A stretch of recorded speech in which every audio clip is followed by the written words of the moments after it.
We are finally moving out. Actually, sobrang mixed emotions ako. Like, masaya ako kasi excited ako sa new apartment namin. But at the same time, nalulungkot rin ako kasi sobrang love na love namin tong apartment na to. Pero of course, hindi naman kami aalis kung walang reasons, diba? So in this video, share ko sa inyo yung lahat kasi baka need nyo rin yun i-consider kapag mag-move out na kayo or maghahanap kayo ng new apartment. First reason is wala siyang proper ventilation. Ang entry lang ng hangin dito, guys, is yung sa pintuan namin and then yung window dun sa bedroom. Sa kitchen area naman namin, guys, walang bintana dun. So yung labasan lang ng hangin is yung sa butas dun sa may pader. Because of that, hindi nakakapasok yung fresh air. And kapag nagluluto kami, guys, umaamoy talaga sa buong apartment. Ang lala rin ng mold sa apartment na to, guys. Like, nung una, ang binibili lang namin is yung disposable dehumidifier.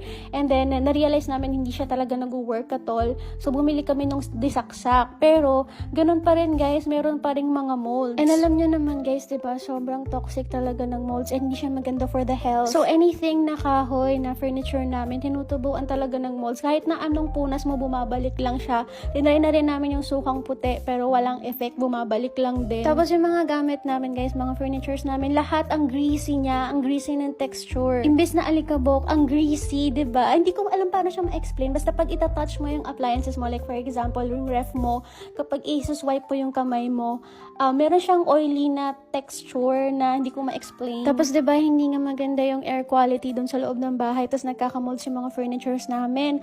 Ang nangyari, simula nung nag-move kami sa apartment namin, nagkaroon ako ng dyshydrotic eczema sa daliri. Para siyang maliliit na butlig, guys, tapos merong tubig sa loob, tapos sobrang kati niya. Actually, medyo matagal bago ko siya na-figure out na yung nagkakos pala nun is yung mold sa bahay. Napansin ko na lang yun kasi every time na may vacation kami, like ilang araw kami wala sa bahay, wala naman akong ganun sa daliri, like nawawala na lang siya kusa. Pero pag nasa bahay ako, guys, lalo na kapag nagsistay ako sa kitchen ng matagal, like nagluluto ako, nag-aasikaso, grabe, tumutubo siya and ang kati-kati, ang nakakainis siya, ang hirap niya tanggalin. May iba na rin siyang nadudulot sa mental health namin kasi tinanong ko rin yung husband ko, sabi niya, ano daw, parang pag nandoon daw siya sa bahay, medyo tamad daw siya kumilos.